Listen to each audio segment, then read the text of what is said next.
Laurice Gobi, do Sintemar, Luiz Cláudio, nosso presidente, e aqui novamente com você no nosso programa Política, né, Sindical e Social do Movimento, porque é isso que nós fazemos.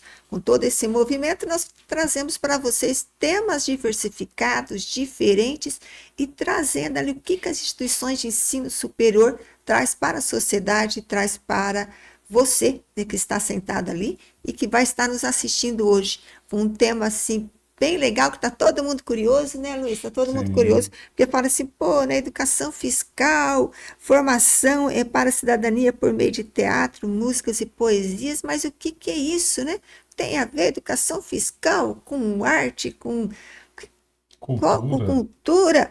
O que é isso? Uma coisa está ligada com a outra, mas está assim, depois do nosso papo, da nossa conversa aqui, você vai ver que tem muitas coisas ali para aprender, para conhecer, e muitas áreas e temáticas diferentes que às vezes você que está nos assistindo nem sonhava que poderia estar, né, interligando ali, né, as coisas, né, Luiz? Sim, essa interligação, essa interdisciplinar... Nossa, agora travei. Interdisciplinaridade. Eu acho que ele está pegando a coisa da língua aqui, né? Porque eu estava aqui olhando o nosso candidato, nosso convidado hoje, ó, candidato, ó, já estou pensando na eleição, fala de política, já estou aqui pensando aqui. Aquecimento de voz hoje, né? Aquecimento de voz hoje. Nosso convidado aqui, e aí, olha, foi interessante porque nós, né, a área dele com o que ele vai falar hoje vai instigar bastante, né? E tem até uma palavrinha aqui também que eu estava nos bastidores aqui treinando, pessoal, para se eu falar errado, vocês vão dar risada ali e eu vou passar mico aqui, tá? Mas o nosso convidado hoje, que nós vamos estar falando sobre educação fiscal e formação para a cidadania por meio do teatro, da música e a poesia, é o nosso professor Marcílio Uminer de Miranda Neto, aí na universidade. Não vem todo mundo conhece o Marcílio do MUD, né? Quando a gente fala assim, o professor Marcílio do MUD. Ele é graduado em enfermagem e obstetrícia, olha lá ali, pela Faculdade de Enfermagem, mestre em ciências, doutor em ciências, professor do Departamento de Ciências Morfológicas da Universidade Estadual de Maringá desde 89, sendo professor titular em 2002.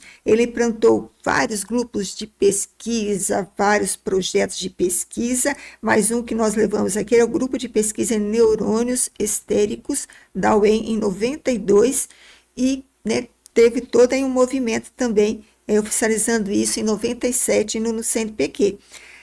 Ele é um dos fundadores do Museu Interdisciplinar na UEM. Eu falo isso com orgulho porque eu acompanhei, né, o esforço que ele teve para transformar aquele museu hoje que ele é hoje. Então, vocês vão conhecer ele. Bem-vindo, professor Marcílio. Obrigado, Laurice. Obrigado, Luiz, aí, pelo convite para participar com vocês. E nós vamos começar hoje, já vou começar aqui, já, você espera ali. Você é um professor na área da saúde, né? Você todo tempo envolvendo aí com a neurociência e todo esse movimento ali. Como assim, educação fiscal? O que você foi fazer dentro dessa área da educação fiscal, Marcílio? Conta para nós aqui. Laurice, hoje eu posso dizer para você que educação fiscal é um assunto que todo brasileiro deveria conhecer. Nesse momento conturbado que nós estamos vivendo nas políticas nacionais e internacionais, então, ele faz falta para todo mundo. Mas eu, assim, hoje te digo isso, mas no passado eu não tinha essa visão, né? Na verdade, eu fui parar, né, vou usar a expressão, parar na educação fiscal, porque eu estava no cargo de pró-reitor de Extensão e Cultura, e foi justo no início, né, do século XXI que eu estava nesse cargo. E se vocês se lembram, nós tínhamos vivido um grande escândalo financeiro aqui nos últimos anos do século XX. E eu posso citar nomes, né, já que as pessoas foram condenadas, né, durante a gestão do prefeito Jair Gianotto, né, e que tinha como secretário da Fazenda o Paulinho. Então, vejam bem, graças a esta gestão, Maringá tinha dois títulos, né? Um que nós nos orgulhávamos muito e outro que nos causava grande vergonha. O que nos orgulhava muito é que nós estávamos entre as 18 melhores cidades da nação para viver. Se você pensar que o Brasil tem mais de 5.500 municípios, estar entre os 18 melhores é realmente algo para se orgulhar. Mas nós estávamos também entre as 10 cidades mais corruptas do Brasil, né? Então, realmente é para se envergonhar, né? Porque mais de 5.500 nós estávamos entre as 10 com maior índice de corrupção. Aí, a todo momento, a gente era notícia na mídia, não só local, estadual, como no nível nacional, né? E isso começou a incomodar diversos segmentos da sociedade maringaense. E desse incômodo, né, surgiu um movimento onde diversas lideranças da OAB, de vários sindicatos, do Unicesumar, da UEM, Lar Escola da Criança, Receita Federal, Receita Estadual, enfim, a Associação Comercial, as pessoas começaram a se reunir para tentar responder uma pergunta. O que a gente poderia fazer para tornar Maringá uma sociedade mais ética, né? Mais solidária, mais responsável, e sair desse título de cidade aí entre os top 10 da corrupção no Brasil. Então, esse incômodo, né, levou a esse conjunto de reuniões.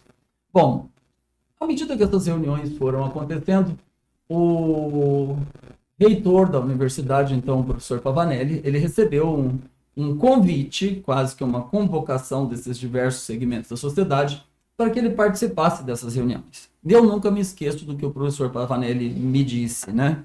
Ele disse: Marcílio, você é o pró-reitor de Extensão e Cultura, você é o elo com a sociedade.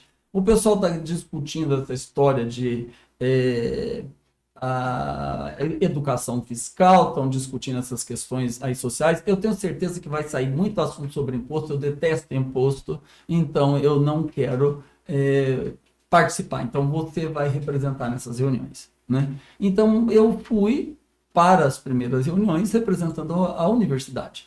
E a tônica era realmente o que fazer para Maringá se tornar uma sociedade melhor. E desse conjunto de discussões, criou-se, na ocasião, um projeto que era chamado Projeto Ser Maringá, Sociedade Eticamente Responsável.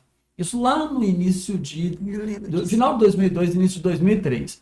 A ideia, né, era, vamos dizer assim, criar algo que fosse maior do que a UEM, que o Unicesumar, que a OAB, que o Sincontábil, que todos os participantes. Que fosse todos e ao mesmo tempo não fosse nenhum, né, para que, se desse certo, ninguém puxasse, vamos dizer assim, a brasa para sua sardinha e os parceiros ficassem descontentes. Então, no bojo de todas essas discussões, surge o Projeto Ser Maringá, que viria a se transformar na sequência a organização não governamental conhecida como Ser Maringá, e começa todo um conjunto de discussões, mas a principal tecla, o pessoal pensava no trânsito, no meio ambiente, nos esportes, né? Mas a principal tecla era realmente a corrupção, que era o grande calo no sapato aí do maringaense, né? Bom, e aí a pergunta era, mas como fazer? Por onde começar? Como conscientizar as pessoas que para a corrupção acabar, a gente precisa da atuação de cada cidadão? Por quê? Porque a gente tem um costume no Brasil, e não é só no Brasil, em diversos países do mundo isso acontece, a gente elege representantes políticos. Elege um prefeito, elege os vereadores, o governador, os deputados, e eu costumo dizer que a gente elege e abandona. Por quê? Porque a partir do dia que você elege, você não acompanha mais a ação dessas pessoas. Não vai lá cobrar dela quando ela faz alguma coisa de errado, né? E não vai também apoiar no dia que ela entra com um projeto bom, né? E que tem tudo para ser reprovado, porque às vezes os outros concorrentes falam: não, mas se o projeto desse vereador, ou desse deputado, ou desse senador for aprovado, ele vai se fortalecer muito. E esse cara que hoje, vereador, com esse projeto que vai bombar, e provavelmente vai ser o próximo prefeito. Então vamos derrubar o projeto. É bom para o povo, é bom para o partido dele, mas é ruim para os concorrentes. Ou seja, na maioria das vezes as pessoas estão olhando o seu umbigo, estão olhando o seu partido político, estão olhando os seus interesses econômicos e não estão olhando para a população. E infelizmente, né, vou dizer isso aqui em público, porque é uma realidade. Na maioria das vezes, o que mais conta, no fim das contas, são os interesses de cada partido político, é o interesse do próprio parlamentar ou da pessoa que está à frente do executivo, e não o interesse do povo, né? O povo que é o grande pagador dos impostos, que mantém toda a coisa pública, inclusive o salário desses vereadores, o salário desses prefeitos, presidente da República, administradores, juízes e tantos outros, né? Então, cada um de nós paga, e paga caro, e todo mundo paga, seja rico ou seja pobre. E é uma coisa assim, a gente vê assim que é tão tranquilo, né? Quando a gente fala uma relação, de ter uma relação com as outras pessoas, num grupo ou numa comunidade, essa questão de falar assim, mas hoje nós vivemos na sociedade do ganha-ganha, né? Todos têm que ganhar ao mesmo tempo. Ou hoje nós vivemos numa sociedade em que tem que ter um propósito ali, né, pessoal, senão você não tem motivação. É legal isso que você coloca, porque traz aí umas reflexões até que ponto, né? Essa educação que nós temos hoje da sociedade, até que ponto que isso começa a influenciar de forma positiva e de forma negativa. O ganha-ganha às vezes pode virar o perde-perde, né? Perde-perde. Né? Onde pouquíssimos ganham e a maioria esmagadora perde. E às vezes perde sem se dar conta. Então esse era o contexto que nós estávamos vivendo. Uma minoria ganhava, né? E uma grande maioria perdia, né? Tanto que foram desviados dos cofres públicos de Maringá mais de 110 milhões de reais. Né? Isso foi pego pela Receita Federal, foi denunciado ao Ministério Público, né? As pessoas foram julgadas e condenadas, mas menos de 10 milhões retornaram aos cofres públicos. Mais de 100 milhões se foram e nunca voltaram. Agora, de onde saíram esses 100 milhões perdidos? Né? Saíram do bolso de cada contribuinte. Se nós pensássemos que saiu do bolso da classe média alta, dos ricos somente, talvez assim não fosse tão grave. Mas se você pensar que a gente vive num país que tem uma tabela tributária regressiva, que tributa a produção e o consumo, e, portanto, todo mundo que consome é quem, no fim das contas, paga todos os impostos do meio do caminho, né? A população mais pobre do Brasil acaba sendo fortemente injustiçada, porque proporcionalmente ela é a que mais paga impostos. Né? Os mais pobres no Brasil, até que essa reforma tributária, que não foi o que a gente sonhava, né, entre plenamente em vigor, gastam, em média, 53% do que ganham pagando impostos, né, que vão se transformar em orçamento público. Então, você pensa bem no absurdo. Eu costumo, quando falo para os nossos estudantes, né, e que tem muitos bolsistas, e hoje uma bolsa, em média, é de R$800, né, eu falo, você, bolsista, você é uma pessoa que com esses R$800 por mês, se ele for só para você, você já é classe média. Porque o Brasil é um país com uma população, 75% da população muito pobre, né? A bolha dos 25% que nós pertencemos não consegue se dar conta da realidade dos outros 75%. Né? Então, você precisa saber que desses R$800 que você está recebendo como bolsa, você vai devolver aos cofres públicos 53%. Mesmo que você não se dê conta, mesmo que você ache que você não pague impostos. Por quê? Porque isso estará embutido no preço dos produtos que você consome. E olha que você trouxe, na tua fala, você trouxe 3 questões para a gente refletir aqui, né? A primeira questão é a questão do imposto, quando você fala assim, olha, o consumidor final, realmente, o consumidor final é que paga a conta no final do processo. Porque tudo isso vai para a formação de preço, que chega no preço do produto, e eu que estou comprando o produto, eu estou pagando.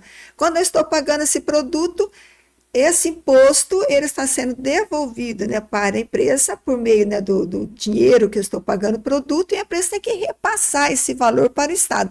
E aí tem aquela questão também do hábito e costume, né? Ele fala assim, é muito imposto para eu pagar. Não, é um imposto que ele vai recolher. Ele não está pagando nada, ele só está pagando no recolhimento. Ainda do recolhimento de imposto, uma porcentagem fica para a empresa e outra porcentagem que vai para o governo. Aí nós temos um ponto de reflexão. Pô, vou passando os pontos de reflexão, depois, né, tem um ponto de reflexão aí. O segundo ponto ali é a questão da parte do próprio quem recebe depois esse imposto, que é do governo, né? Que recebe esse imposto, que ele faz, né? Com esse recurso. E o terceiro que você colocou, e que às vezes, assim, moral e legal, né? Às vezes o dinheiro, ele é passado por você falou desviado, mas vou colocar numa outra forma, ele é passado para outros caminhos, que aí você não tem como provar, porque não está no nome do fulano, do sujeito ou do ciclano, mas está no nome de outros terceiros, você não tem como chegar na pessoa que fez isso, e aí você não tem como. Então, legalmente ele está correto, né? Legalmente foi, mas moralmente não. Porque aquele recurso que era para a saúde não foi para a saúde, que era para o transporte não foi para o transporte, né? Caiu ali, foi para um projeto de pesquisa que não foi concluído, devolveu e teve. Então, a lei, ela às vezes, eu falo assim, que ela é bem cega em algumas coisas, né? Ela tem os parâmetros dela, mas é legal, né, gente? É legal, né? Mas aí vem a parte da moral, né, Luiz? Não, mas há muita ilegalidade também, Laurice. E a gente pode usar a palavra desviado. Desvio é uma coisa, desvio de finalidade veio para a saúde, mas o pessoal pegou o dinheiro e reformou a praça da catedral, que já estava boa, mas nem precisava reformar. Estou dando um exemplo que acontece em várias cidades. Né? Colocou um monte de calçamento onde era permeável. Veio o dinheiro do Paraná Urbano, clássico, para colocar esgoto lá na periferia, fazer calçamento da rua da periferia, e o povo, mais uma vez, quebra a praça do centro, porque a praça do centro todo mundo vê, que não precisava ser reformada, e reforma a praça mais uma vez. Isso é muito comum, isso é desvio de finalidade. Né? Agora, tem muito dinheiro roubado sim, e a gente pode usar a palavra roubado. E o roubo, ele se processa de várias formas. Né? Tem o roubo envolvido com o superfaturamento. Né? Então, quando se vai realizar o processo licitatório, o processo de compra, etc., já se coloca nos certames, nas chamadas, um valor maior do que o que deveria, que era muito comum de acontecer aqui em Maringá. Né? Colocava-se um valor já muito maior. Então, se hoje, vou pegar um exemplo, hoje, em média, para fazer uma casa de bom padrão, um pedreiro aí, os serviços, só o serviço, não o material, está em torno de R$1.000. Já se colocava lá como se essa mão de obra fosse custar 3.000. Né? Então, isso é superfaturamento. Né? Mas vai estar travestido de legal, por quê? Porque saiu no certame, as empresas concorreram e vão receber muito mais do que deveriam. Geralmente é muito comum que entregue um serviço porcaria, né? Muito pior do que o serviço que seria feito na tua casa, ou que jamais teria a qualidade do que seria feito na sua casa, você vai pagar R$1.000. Gente, não tem outra palavra para a gente usar. Isso aí é roubo. Lembrando, né? Que depois ainda tem um aditivo que pode ser disparado. Vários aditivos. De 25% do contrato, ou seja, ele ainda sofre mais uma alteração, ou como o professor Marcelo está dizendo, mais um roubo, mais um sequestro do dinheiro. Tem um exemplo assim, né? Vamos fazer isso aqui um pouco rir, a gente fugiu um pouco lá do início do processo, como eu fui parar na educação fiscal, mas fui parar por conta dessas questões, né? Um exemplo que eu gosto de usar, clássico. Rio de Janeiro, Museu do Amanhã. É lindo. Vou falar do Museu da Manhã porque eu sou uma pessoa apaixonada por museus. Né? É lindo, fala do futuro, te faz refletir do que as suas ações de hoje podem levar a acontecer com o planeta no futuro. Bom, várias questõezinhas, né? Baía da Guanabara foi espaço de sucessivos aterros ao longo da história do Brasil. Começando lá no Brasil colônia, passando pelo Brasil Império, República, etc. Sempre as pessoas aterrando a Baía da Guanabara. Na hora de fazer o Museu da Manhã, aterrou-se mais um pedacinho da Baía da Guanabara para fazer ele em cima. O museu que vai defender o ecologicamente correto, aterrou-se mais um pedaço da Bahia. Né? Agora, eu tenho alguns amigos que quando vão para essa nossa viagem de museu para museu, a gente conta a história de cada museu. E antes de entrar no Museu da Manhã, né, que eu repito, o que você vê lá dentro é muito positivo, a gente conta um pouco da história da construção do Museu da Manhã. Né? Que foi dentro daquele pool de projetos de reformas portuárias no Rio de Janeiro, para que a gente pudesse, né, estar preparados para a Copa, para as Olimpíadas e assim por diante. Né? Então, vejam bem, aquele museu foi licitado por um valor, né, de 200 e poucos milhões.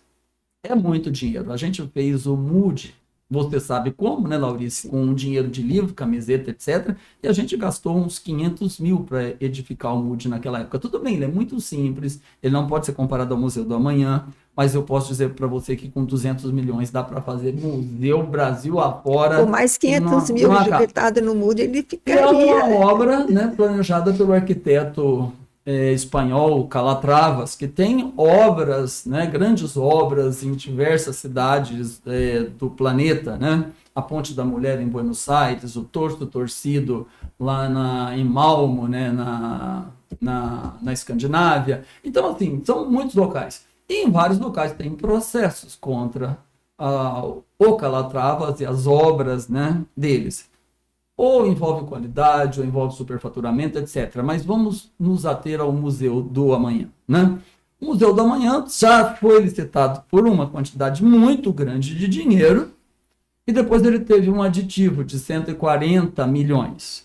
Esse dinheiro, esses 140 milhões, ele estava destinado para fazer a urbanização, melhorar a qualidade de vida de uma comunidade do Rio de Janeiro, chamava Morro do Pinto.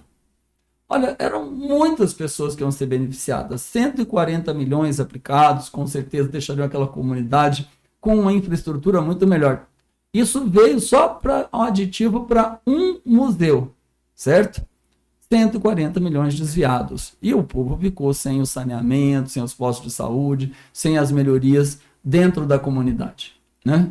Então, é muito triste você ver esse tipo de coisa acontecendo, né? E é triste também que você vê que não é divulgado, né, Marcílio? Você percebe que essas coisas são divulgadas assim, na mídia, né, na televisão e tal, mas de uma forma bem rápida, né? Só chama atenção também se fosse impactar, né? A sociedade não... É uma notícia que o trabalhador chega em casa cansado e vai ouvir coisas ruins e muitas vezes ele fala, não quero nem ouvir isso, porque vai me deixar mais para baixo, mais negativo. Mas, professor, voltando à sociedade eticamente responsável, que foi o projeto inicial, me lembro até que na época o professor era o pró-reitor de Ensino e Pesquisa, Extensão e Cultura. Extensão e Cultura, Ensino, viajei aqui.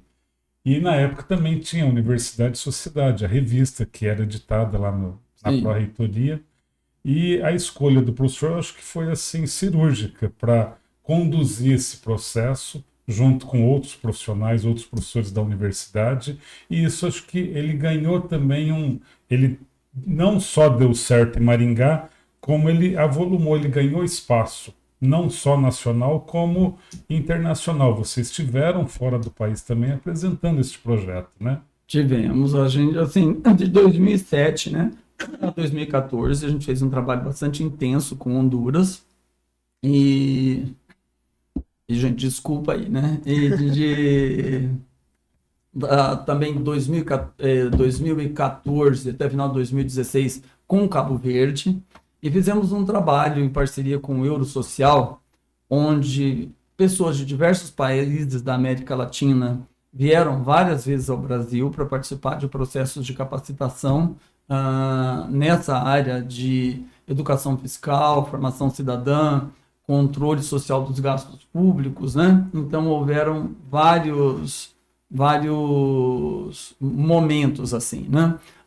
Inclusive assim, a gente traduziu, não traduzimos, fizemos versões para a cultura local das nossas peças de teatro educativo, fizemos versões locais dos espetáculos de música e poesia que falam de cidadania. Lá em Cabo Verde, inclusive, a gente criou um grupo chamado Cidadania é Nós, inspirado no Grupo Abaicatu, e o Grupo Abaicatu esteve em Cabo Verde, né, o Tijolo, Enéas, a Mari, né, ajudando a montar esse grupo para fazer um trabalho similar em Cabo Verde, né. Tivemos trabalhos também, um trabalho bastante expressivo no México, né. Então, assim, vários locais, mas tudo começa, como eu disse, com essa indignação com o nível de corrupção que Maringá estava, né? E que culminou lá em 2003, Luiz Cláudio, com a realização do primeiro Seminário Paranaense de Educação Fiscal, que era exatamente para tentar sistematizar, trazer pessoas que já tinham alguma experiência, para ver como é que a gente poderia fazer para sensibilizar a sociedade, já que a educação fiscal, né, ela é um programa de governo, é um programa nacional, né, não de governo, é um programa de Estado, porque ela ultrapassa o nível dos governos. A primeira iniciativa para criar esse programa foi em 1996, pelo Conselho Fazendário Brasileiro, e tinha o nome de educação tributária.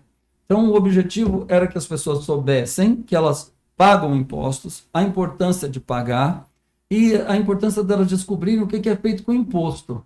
Porque, na maioria das vezes, as pessoas não associam que é com o dinheiro do imposto. Você paga a escola pública, a universidade pública, a segurança pública, a saúde pública. Então, tudo que é público, né, é, na verdade, pago por todos os cidadãos, inclusive pelos mais pobres. Eu gosto de dar um exemplo de um morador de rua e que a renda dele é catando latinha, né?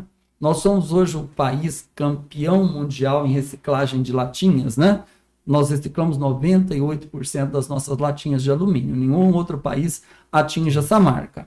E temos muitos recicladores que vivem em condição de rua ou que tem sua casinha, como é o caso da Dona Luzia, que cata recicláveis ali perto da universidade. Mas Dona Luzia vive em condições assim bastante difíceis, precárias. Ela é idosa, ela é doente, ela tem diabetes, mas Dona Luzia está sempre ali, né, com o seu carrinho lotado, catando os recicláveis. E isso não faz com que a Dona Luzia seja isenta de pagar impostos, né? Ela vai gastar 50% do que ela ganhar com isso. Agora, eu gosto de pegar o exemplo do extremado, né? O sujeito que cata a latinha, vende a latinha e vai comprar uma garrafa de cachaça, porque muitos dos moradores de ruas bebem, ou vai comprar um maço de cigarro. Se ele comprar cachaça, ele vai gastar pelo menos 75% de imposto no valor da cachaça. 25% é cachaça, 75% é imposto. Se ele comprar cigarro, 90% é imposto sobre o cigarro, né? Então, ele é tão cidadão quanto você e quanto eu. Por quê? Porque ele paga impostos, ele manda dinheiro para o orçamento público. Então, no dia que esse cidadão, morador de rua, é atendido no posto de saúde pelo médico, pelo enfermeiro, né, ou que ele demanda da segurança pública, ninguém está fazendo um favor para ele. Ele pagou por isso. E bem pago. E bem pago. Então, eu sempre digo o seguinte, a gente precisa ter consciência que não existe nada gratuito. Luiz, eu costumo dizer o seguinte, eu não gosto de usar camiseta que contenham mentiras. E aí eu estou falando de camiseta mesmo. Eu tive hepatite, eu não posso doar sangue. E eu fui fazer uma palestra para os servidores do Hemocentro e eles me deram uma camiseta, eu sou doador de sangue. Eu nunca vesti, né? Porque eu não sou doador de sangue. Agora, me recuso a vestir uma camiseta que diga em defesa da educação pública, democrática, gratuita e de qualidade. Porque a palavra gratuita, nesse caso, ela é perversa. Por que eu estou dizendo que a palavra é perversa? Nós temos que lutar pela educação pública, democrática, com acesso a todos e de qualidade. Mas não podemos pôr a palavra gratuita. Porque no momento que eu coloco a palavra gratuita, a pessoa que não conhece como é formado o orçamento público, a pessoa que paga imposto, mas não tem consciência do quanto ela paga, às vezes não tem sequer consciência que paga, ela fica com a sensação de que quando o filho dela estuda numa escola pública, que está estudando de graça, ela vai no postinho de saúde para ser atendida e está lá que o horário do médico é das 8 ao meio-dia. Me desculpem os médicos, né? E peço aí a ajuda do CRM para, né, se alguém estiver ouvindo ou ouvir esse programa, para ajudar a corrigir isso, né?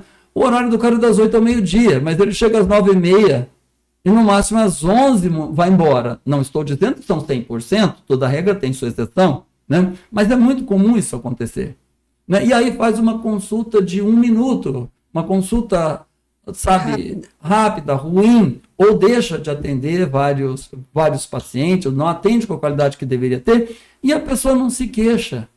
E se queixar, ela pode ouvir na cara, está se queixando de quê? É de graça. Não é de graça. Eu falo que há um documento fundamental. Todo mundo deveria. Foi no supermercado, pega o cupom. Comprou uma coisa, pega a nota fiscal. Isso que eu ia falar para você. Tem um programa no estado, no estado de São Paulo, eu sei que eles utilizam muito e eles são fiéis mesmo, porque eu fiquei um tempo lá fazendo meu doutorado e eu percebi que é muito comum. O CPF na nota. Aqui no estado do Paraná, a gente percebe que eles ainda ficam a população fica meio constrangida de colocar o CPF. E no estado de São Paulo, qualquer lugar que você vai, já pedem seu CPF, nem pede. Mas já avançou muito, Laurice, avançou muito. Olha, né? Avançou muito, mas assim, ó, eu não vou falar da população simples, eu já cansei de ver na fila do supermercado o caixa perguntar para uma pessoa simples se ela quer colocar o CPF na nota e a pessoa dizer que não. Mas qual é o medo? É o medo de que o governo espione o quanto a pessoa está ganhando e etc. Agora, veja só, Laurice, se você não tem dinheiro da prostituição infantil, se você não tem dinheiro do superfaturamento da mercadoria adquirida com a emenda PIX, com orçamento secreto, que vai totalmente contra, né, os princípios relacionados à aplicação do orçamento público, que deve ser claro, transparente, eficiente, etc., você não tem o que temer se você não é traficante de droga. Então, mas as pessoas não têm essa noção. E eu vi muitos professores da universidade com medo de pôr o CPF na nota. Então eu não estou falando nem da população mais simples. Agora, por que é importante? Eu estou pensando agora não é na questão da arrecadação. Não, mas eu falo assim que não é só comunidade toda. Eu já vi empresários também falando assim, olha, eu não coloco porque isso é recentemente. Deve ter o rabo preso. Um empresário que não coloca tem um rabo preso. Que não, né? Coloca ele, né? E eu já criei o hábito de comprar uma bala. Com certeza seria favorável à PEC da impunidade, à PEC da bandidagem. Outra coisa de passar por isso, nós estamos, né, já... outra questão seria se eu queria... Eu só queria fechar esse raciocínio, Laurice, dessa pessoa pobre que foi no posto de saúde. Ela tem todo o direito de chegar e dizer para o médico, olha, doutor, eu cheguei às 8. O horário do senhor chegar às 8. Olha, o senhor só chegou às 9h30 e só me atendeu às 10. Minha consulta era marcada para as 8. Da próxima vez, eu gostaria que o senhor me atendesse na hora certa. E se a pessoa perguntar, mas quem é você? Né? A pessoa deve dizer, eu sou o público. Eu sou a pessoa que comprou tudo isso, pagou impostos, que foi recolhido aos cofres públicos, que veio para o município para pagar o seu salário. Né? Então, portanto, eu sou uma das pessoas que paga o seu salário. E como no meu emprego eu compro com horário, eu quero que você compre com horário no seu também.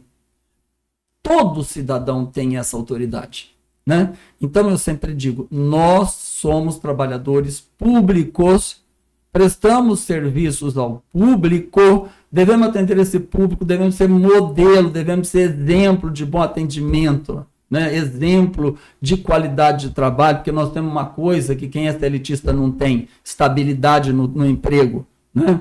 Temos a aposentadoria integral, que o pessoal elitista não tem, e paga tanto imposto quanto nós, né? Então, por tudo isso, nós devemos ser bonitos, simpáticos, inteligentes, felizes e atender muito bem o nosso público, não é? E o cidadão tem que ter consciência disso, né? Ele tem que ter a consciência que ele pode cobrar, ele não pode agredir, mas ele pode cobrar que o servidor público o atenda bem, né? E o dinheiro público é de todos e as pessoas não têm essa noção. Então eu falei a síndrome do super rico. Então o que a gente estava assistindo esses dias, e está assistindo esses dias, toda essa polêmica em relação à PEC da blindagem? Ora as bolas, né? Por que uma casta eleita pelo povo paga com o dinheiro do povo, porque todos eles são pagos com o dinheiro do povo, pobres e ricos, tem que agora fazer leis em benefício próprio, né? Onde eles se blindam e eles podem aprontar tudo o que quiserem e não serão investigados, enquanto a população, que é a patroa deles, a que paga, né, o salário, vai estar submetida a todos os rigores da lei. Então, a palavra que eu vejo é essa, e eu acho que a gente tem que usar o vocabulário claro, é sacanagem, né? É sacanagem da grossa. E o que eu acho que a população tinha que fazer era demitir essas pessoas. Como demitir? Não votando nesse povo que propôs e que quis atropelar e que quis, sabe, fazer tudo numa única noite de maneira extremamente obscura, não votando nessas pessoas na próxima eleição, dá chance para outros. Sabe, nós somos em mais de 200 milhões de brasileiros. Por que nós temos que votar sempre no... E o pior é que a população nem está sabendo o que foi votado, o que significa, né? Tudo em regime de urgência. Tudo em regime de urgência. Então, o pacotão veio, foi aprovado e... É que o regime de urgência, ele tira todas as prerrogativas de passar pelas comissões, de ser analisado, de ser questionado. Outra manobra, e de ser apresentado para a população. Professor Marcílio, mas esse modelo da sociedade eticamente responsável, o Ser Maringá, que o senhor estava dizendo, ele foi modelo para Maringá, ele serviu como modelo aqui, ele expandiu para outros municípios, expandiu para outros estados, expandiu para outros países, e foi a partir daí que surgiram, então, a parte cultural. Foi ali que o senhor teve, ou o senhor já tinha a intenção de criar, por exemplo, o senhor escreveu O Alto da Barca do Fisco, que é o modelo de uma outra versão. Também o grupo Abaicatu, ele também surgiu, acredito eu, a partir desse projeto do Ser Maringá? Surgiu, vamos dizer assim, da participação da universidade nesse projeto da Ser Maringá. E quando a Ser Maringá foi fundada, duas instituições de ensino, vou falar das de ensino, várias tiveram, sindicatos foram super importantes, a OAB foi super importante, a Associação Comercial, mas duas instituições de ensino foram as que mais fizeram presente. O Unicesumar e a UEM. O primeiro Seminário Paranaense de Educação Fiscal fui eu que coordenei, que aconteceu em novembro de 2003, né? E a gente localizou o Eugênio Celso lá de Minas Gerais, que já tinha uma experiência, né, nessa área, a Zelita lá de Santa Catarina, o Júlio Curvo de Ribeirão Preto. E aí a Zelita na organização falou para mim: Marcílio, acaba sendo muito chato, muito pesado esse seminário, as palestras são técnicas, coloca um outro assunto. E foi aí que eu coloquei uma palestra minha de plasticidade neural e aprendizagem, para mostrar que o cérebro pode aprender e reaprender, que quem nunca se interessou pela vida e pelas finanças públicas pode sim se interessar, porque tem espaço no cérebro para isso, né? Então isso aconteceu lá em 2003, e foi quando nós então começamos a trilhar, Luiz, os caminhos para construir o que seria a Ser Maringá enquanto ONG, e que criaria em 2006 o Observatório Social de Maringá, né? Então, nesse processo de criação da Ser Maringá, vamos dizer assim, muitas instituições foram protagonistas, né? E a universidade teve um papel fundamental. O primeiro seminário, eles queriam um certificado para poder atrair estudantes, atrair pessoas e tal, e pediram para eu fazer isso pela UEM. Aí é uma história longa, que começou com a história de uma palestra, virou um curso e depois executada como um seminário, né? Só que assim, dentro do regime que nós estávamos fazendo, tinha receita estadual, tinha receita federal, tinha UEM, e você sabe como funciona o dinheiro público, você não pode pegar e simplesmente gastar, né? E a gente queria ter um coquetel, precisava arrumar alguns gastos financeiros. Quem podia fazer isso de maneira rápida, dentro da urgência que a gente queria realizar essa ação? O Unicesumar. Então a gente organizou, o Unicesumar pagou a conta.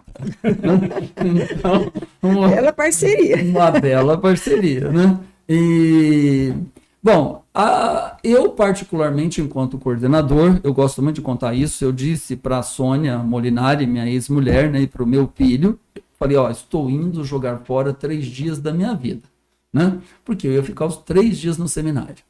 E as palestras foram tão boas, e o meu nível de compreensão cidadã mudou tanto, e olha que eu já tinha 40 anos, né?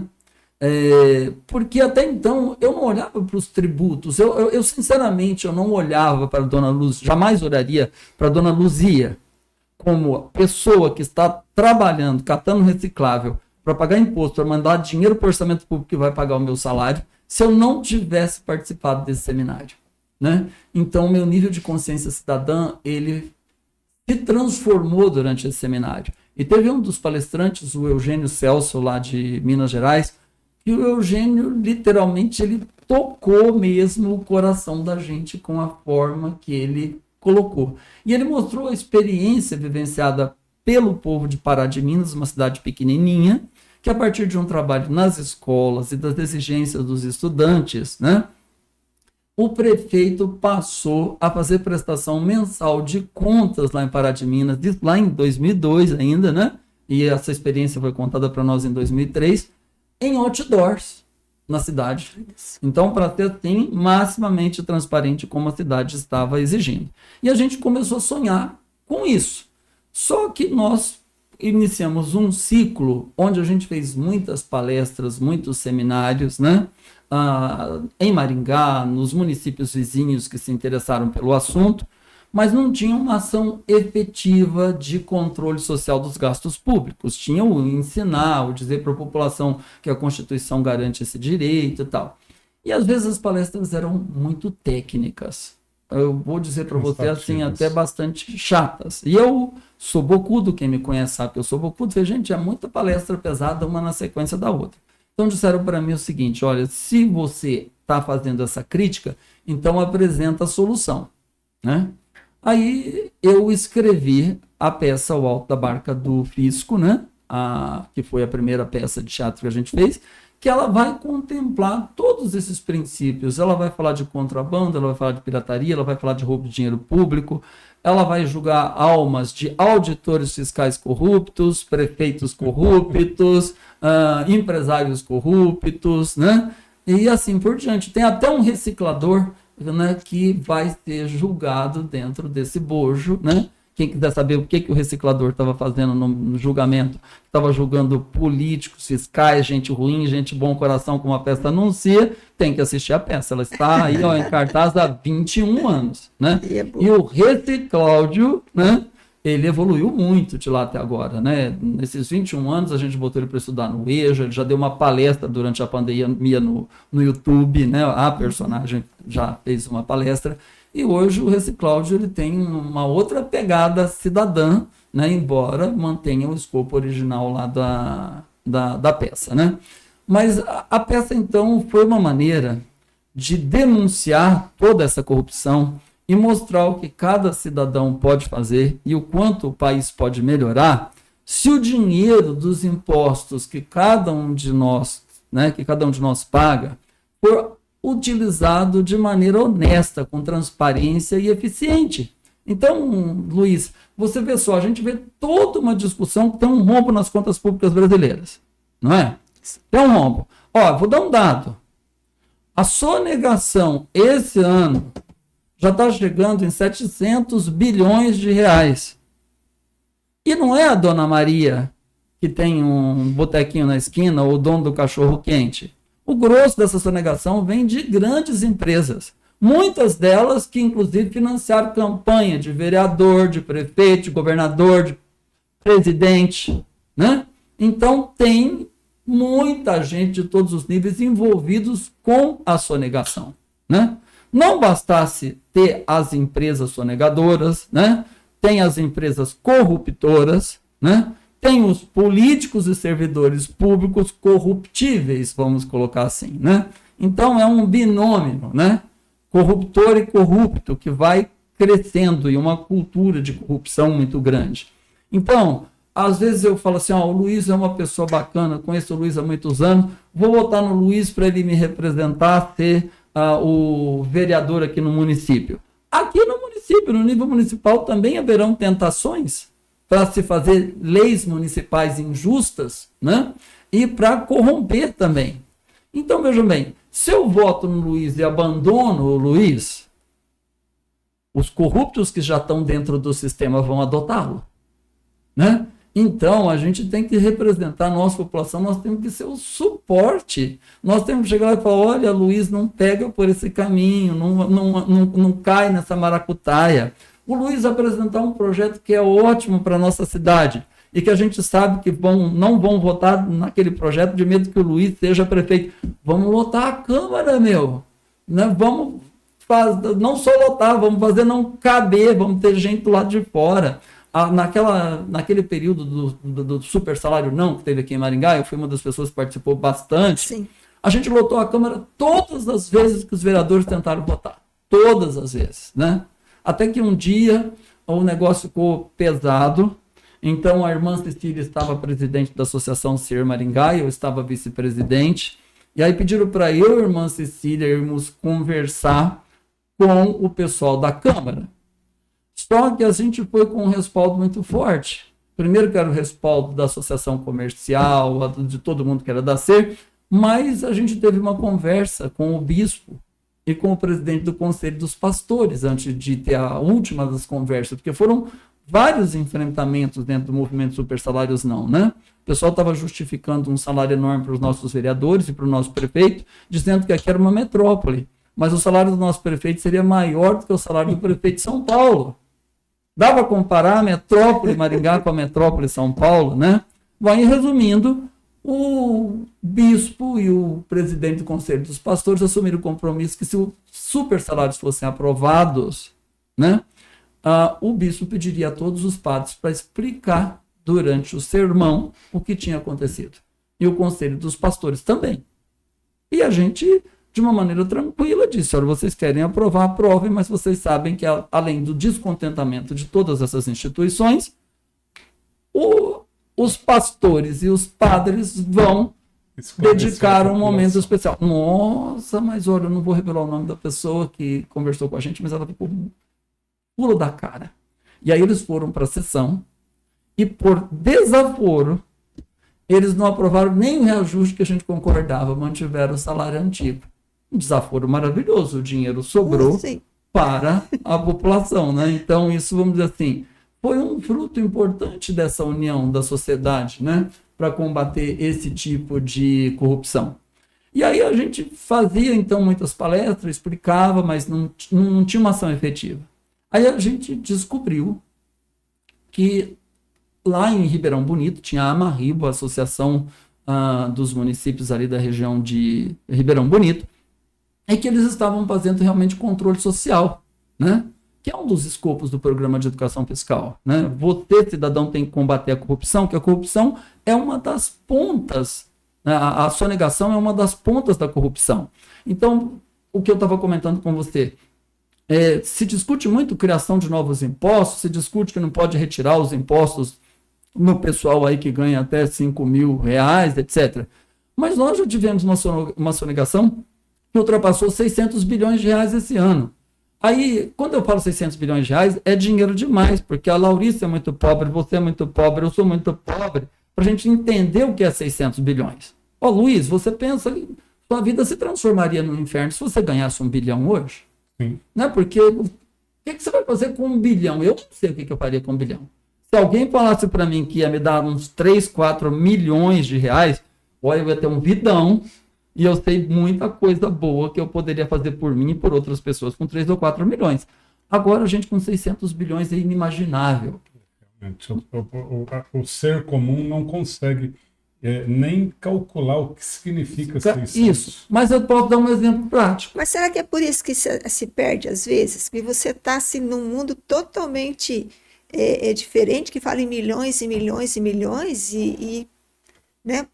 Por isso o objetivo desse projeto, Laurice, né? Da existência da educação fiscal, por isso o propósito, por isso que a SER encampou. Perde nesse... Você tem que falar em coisas de maneira comparativa. Então, por exemplo, né? Vamos pensar num exemplo bem prático. Quanto o Brasil gasta com educação pública da pré-escola ao pós-doutorado? Pensando que nós somos um país com mais de 200 milhões de pessoas. O Brasil gasta em torno de 170 bilhões de reais, certo? Com saúde pública, antes da pandemia, o Brasil gastava 100 bilhões de reais. Depois da pandemia, isso subiu, está perto dos 200 bilhões de reais. Mas saúde pública mais educação pública no Brasil, todo esse trabalho maravilhoso que o SUS faz, porque o SUS, onde a equipe não é preguiçosa, ele é maravilhoso, né? Eu tenho Unimed, mas de vez em quando eu vou ali no postinho de saúde da Mandacaru, porque é perto da minha casa e porque o atendimento é muito bom. E eu implantava alunos em postos de saúde e tinha posto de saúde que, assim, se viesse gente da comunidade internacional avaliar, e achar que a nossa saúde pública era a melhor do planeta, porque era equipe comprometida, serviço de extrema qualidade. E no bairro do lado, às vezes, era muito ruim, mas porque todos os trabalhadores não tinham compromisso, né? Então, o SUS ele pode ser maravilhoso quando ele tem bons trabalhadores, né? Então, veja só, somando tudo isso, a gente não chega a 400 bilhões de reais, né? Mas nós já tivemos uma sonegação de mais de 600 bilhões de reais. Aí fala, não, tem que conter a verba da educação, tem que conter a verba da saúde pública. Não, tem que combater esses sonegadores. Porque o Luiz, você é servidor da UEM, não é, Luiz? Eu sou servidor da UEM. Eu pago, desconta já 27% na minha folha de pagamento, né? Fora isso, eu pago em todos os produtos que eu compro, né? Porque eu sou aposentada e também pago. Impostos. Claro que você paga os impostos que estão descontados de você, né, no teu olerite, mas você paga um monte, por exemplo, você usa a água da Sanepar na tua casa? Eu uso. Na água tem 39% na água tratada de imposto. Não é cobrado na água, é cobrado só o tratamento. Sim, mas tem 39% de imposto ali, né? Aí no esgoto é menos. Quando você soma os dois, dá uma taxa menor, mas é grande. Se você comprasse uma geladeira até 2, 3 anos atrás, 51% do valor da geladeira era imposto. Agora é só 49%, tá, Laurice? Baixou, só 49%. Né? Mas, enfim, as pessoas têm que ter consciência disso, né? 600 bilhões, então, gente, o que está sendo sonegado, mas o que sonega num ano, Luiz, vai ser em torno de 1 trilhão de reais, certo? Daria praticamente para você triplicar o investimento em saúde e educação. Eu brinco assim que as empresas elas reclamam de pagar imposto, mas imposto do recurso, da receita que elas recebem, do lucro que elas recebem. Porque esse imposto que ela coloca no formação de preço, ela tem que repassar inteirinho para o governo. Sim. E não repassa. E o repasse ainda, vamos supor assim, de 100%, ela fica com 30% e repassa, vamos supor, né, os 70% para o Estado.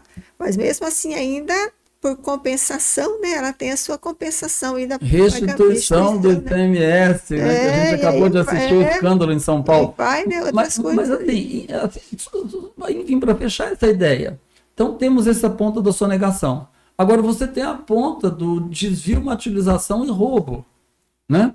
Quando você soma tudo isso, gente, é muito dinheiro. Então, agora o mais triste é a falta de consciência da política, né? Do cidadão, né? Porque eles não têm essa consciência, eles não têm essa educação política, né? De entender isso. Eu acho que mais mesmo que pega, vou colocar minha culpa aqui, que eu acho que mais vezes que pega somos nós mesmos, da cidadão, da sociedade, que nós não olhamos isso com esse olhar crítico, nós não olhamos isso com esse olhar, né, de você entender a política, de você entender a economia, de você entender isso dali, para poder ter esse movimento de manifesto. E quando você fala assim, olha, nós enchemos, né, uma sala, nós enchemos lá, e lá tinha todo, né, o povo estava lá querendo saber o que estava acontecendo com aquele aumento abusivo, né, que estava ocorrendo. E nós temos assim essa falta deste movimento, nós temos essa falta desse interesse, né? E é isso que nós chamamos a atenção aqui, de ter um olhar mais atento, de ter um interesse maior, de pesquisar, de olhar, de estudar, de se conscientizar, de entender política, de entender economia, porque isso não precisa ser estudado, né? Você só precisa de acompanhar o que está acontecendo, né, na ordem do dia. Precisa saber o que está acontecendo no movimento, né, da sociedade. Porque nós temos que cobrar, né, quanto sociedade. Se nós não cobramos, nós não temos uma vida citadina, né? De qualidade, nós não temos ali. E é dentro desse sentido que a Ser Maringá evoluiu, no que o Luiz falou. Por quê? Porque daí em 2006, a gente viu que não bastava falar, não bastava explicar, precisa ter ação concreta. Então aí criou o Observatório Social. O Observatório Social já foi um momento, vamos dizer, que ele foi precedido de quase 3 anos de educação fiscal para gerar o clima, criar o observatório. E aí um grupo de pessoas, né, que eram principalmente pessoas aposentadas, estudantes, etc., né, capacitados e liderados pelo pessoal da Ser Maringá, né, vai atuar agora, então, dentro do Observatório Social, e hoje a SER é mais conhecida como Observatório Social do que como SER, né, fiscalizando as contas públicas. E a primeira surpresa que vem é porque, assim, era pouca gente. As pessoas não gostam de ser voluntárias em fiscalização do uso do dinheiro público. Tem muita gente que quer ser voluntário vendendo batata na feira dos Estados das Nações, fazer fraudão para os idosos do asilo, mas fiscalizar a conta pública as pessoas não querem, né? E a primeira área, então, tinha que escolher uma área, não dava para tentar atuar em todas, foi escolhida a saúde. Porque saúde e educação, olha que coisa curiosa, estão entre as duas áreas com maior índice de corrupção no país, né? E aí, a primeira constatação foi que os serviços de saúde, né, e os medicamentos eram contratados em Maringá entre 500% e 5.000% acima do preço de mercado. Isso foi constatado no primeiro momento. Porque depois, quando a Paloma Carpena fez a dissertação de mestrado dela, para ter uma investigação mais a fundo, chegou a encontrar produtos com 9.000%, né, acima do preço de mercado. E sabe qual foi a desculpa dos servidores da prefeitura? Servidores efetivos que estavam lá há anos. É que desde a época da inflação, todo mês eles acrescentavam, para não ter que cotar tudo de novo, o equivalente à inflação. Só que acabou a inflação e eles continuaram acrescentando. Eu vi aqui uma mensagem que um professor falou para mim uma vez, assim, que pessoa doente não pensa, pessoa sem educação não reflete, né? E aí está um cenário propício, né, para isso dali. E assim, e as músicas e poesias a gente não falou delas, né? Pois é, isso que eu queria dizer. Olha, nós estamos chegando ao final do nosso programa. Eu queria que o senhor finalizasse falando rapidamente eu penso que o Grupo Abaicatu e o Alto da Barca do Fisco é uma forma cultural, lúdica e participativa em que há uma interação entre o público e tudo isso que o senhor acabou aqui sintetizando nesse exatamente tudo isso, porque as letras das músicas, algumas é a gente que compõe as músicas e poesias, mas muitas já estão aí, as pessoas é que não prestam atenção nas letras, né?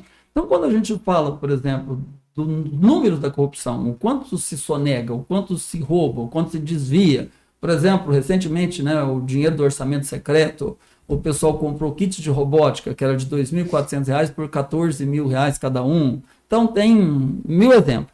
Mas quando a gente fala de tudo isso, explica, mostra, põe gráfico, né, para poder reforçar, né, o grupo, a Márcia entra geralmente com uma poesia, quando a gente dá os dados da corrupção, a Márcia Capelletti, né, ela entra com uma poesia, na maioria das vezes, que fala: eu que nasci num povoado, sempre vivia contento, nunca dormi ao relento e nem fome tenho passado, né?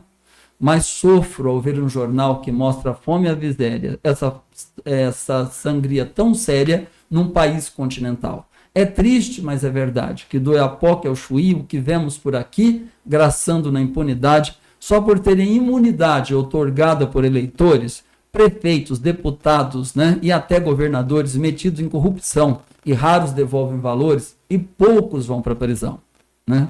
Eu sei que o país é imenso, mas bem maior é a safadeza dos que acumulam riqueza sem escrúpulos ou bom senso. Mas para igual não me presto, se sobras para mim são resto, o resto até é vantajoso, num país que é vergonhoso, alguém se dizer honesto. E os meninos, o Enésio, o Tijolo, a Mários, que estão de músicos, já entram na sequência nos barracos da cidade do Gilberto Gil, né? Que vai falar exatamente da usura, né?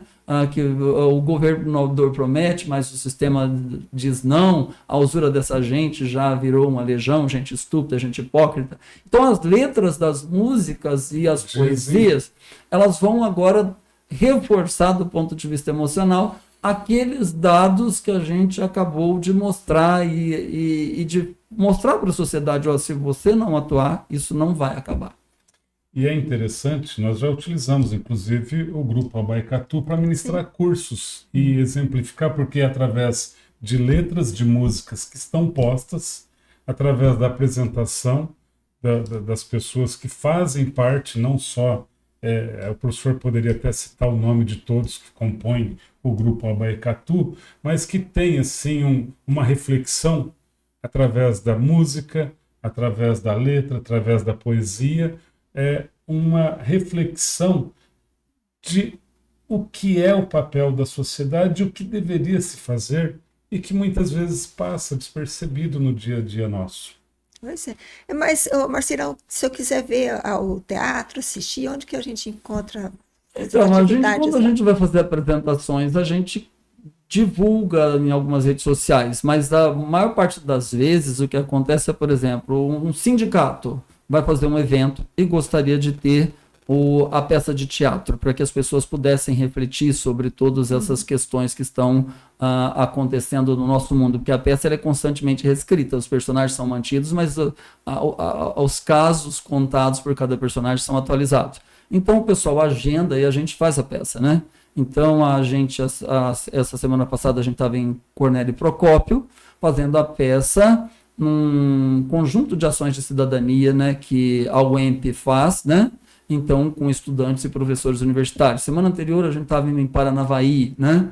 Então, assim, a gente vai até o pessoal que convida. E a gente já foi para muitos lugares, né? A gente já está com 387 apresentações da peça, né? O Grupo Abaicatu é a mesma coisa, né? O Grupo Abaicatu, você pode convidar o Grupo Abaicatu, que daí eles vão fazer o espetáculo educativo. E o Abaicatu não fala só do roubo, de desvio do dinheiro público, eles falam de questões ambientais, né? Eles têm trabalho sobre a mulher, o negro, né? O índio. Então, tem muitas temáticas que o Abaicatu aborda na forma de espetáculos educativos. E tem uma versão que a gente chama de palestra show, que é quando atuo eu e o Abaicatu. Então, há uma temática, né? Tipo biologia e cidadania, saúde e cidadania, a educação, a constituição e a construção da cidadania, é que para cada pedaço que eu explico, o Abaicatu entra com uma poesia, com uma música, ou com uma sequência de poesias e músicas, que se as pessoas analisarem, aquelas letras estão, na verdade, falando sobre exatamente aquilo que eu acabei de explicar, e tecnicamente com gráficos, etc. E o mais curioso, né, é que a maioria esmagadora dessas letras elas já existiam. Esse momento que a gente vive de ataque às instituições democráticas, né?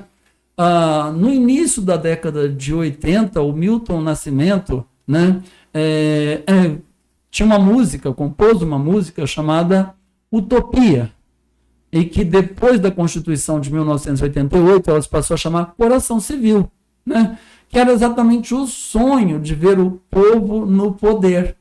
Hoje a Constituição nos colocou no poder. Às vezes tentam nos dar o golpe, né? Na Constituição e no povo, né? Mas se o povo reage, e essa semana a gente teve um exemplo disso, né? Aqueles que estão ameaçando a soberania do povo precisam recuar. Qual o tempo de duração dessa palestra show, professor? Elas são muito variadas, Luiz. A gente diz assim, espetáculo educativo. Com menos de 40 minutos o grupo não aceita, porque não dá tempo de compor uma ideia. As palestras shows a gente pede pelo menos 1h30. Porque você tem toda a parte artística e tem a parte, vamos dizer assim, dos dados ou das bases neurocientíficas, né? Que vão ser apresentadas.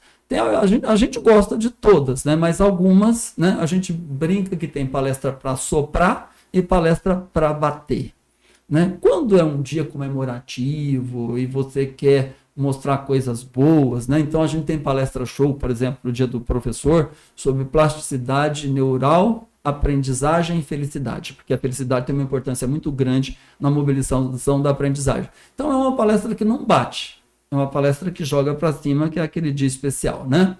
Mas tem palestra do tipo ética, neuroética e qualidade de vida no ambiente de trabalho, né? Bate muito, né? Então é preciso querer apanhar quando convida, né? A educação, a constituição e a construção da cidadania, eu pego pesado e o Abaicatu mais pesado ainda, né? E são coisas que a gente às vezes precisa ouvir, né? E quando não quer apanhar ou bater, chama o Alto da Barca do Físico, que também é muito dinâmica. Nesses 21 anos... Mas é mais leve. Teve alterações de personagem. O professor falou do Recicláudio, mas tem a Recicleide também. tem agora a tornozeleira eletrônica, mas isso acho que a gente... Esses dias tem o Trump também, do President of the World. Parecia a Krakatoa lá, a calopsita americana, né? Então temos... Pessoal, e a nossa horinha foi, e vocês perceberam quanto assunto rolou aqui, quantas reflexões, quantas questões foram colocadas aqui. Eu quero agradecer, professor Marcílio, fica a porta aberta aqui para você, né, sempre vir trazer novidades, né, dos seus projetos, né. Eu sei que você também tem viagens turísticas, educativas, que você conta a história, pode vir também para contar, né, algumas coisas que você já desenvolveu. Fica sempre aberto aqui. Em nome do Sintemar, né, nós estamos agradecendo a sua participação. E o movimento é isso, o movimento em comemoração aos 40 anos, né, de criação do Sintemar, e que nós estamos aqui aos poucos trazendo um pouco da história da UEM, trazendo um pouco das pesquisas, um pouquinho ali, né, também de política, de social, fazer este movimento, né, que é muito gostoso, para que nós conheçamos o Sintemar. Sintemar, ele é político, Sintemar é social, Sintemar, né, é uma união, uma construção ali de vários valores que estão representados no dia a dia pela forma como nós trabalhamos, pela forma como nós, né, aplicamos o nosso conhecimento no dia a dia da sociedade. Não é isso, Luiz? É isso. Fazemos parte dessa história, né? Então, coincidentemente, o MUD também tem 40 anos, né? Esse ano nós comemoramos 40 anos do MUD, nasceu no mesmo ano que o Sintemar. Do Sintemar, eu sou membro, acho que há 36 anos. E no MUD eu participo há 35 anos. Olha só, isso é muito bom. Gente que faz, né? Aqui na parte do Sintemar. Até a próxima quinta-feira com mais um movimento, com mais uma história. Aguardamos você lá. Obrigado, professor. E eu que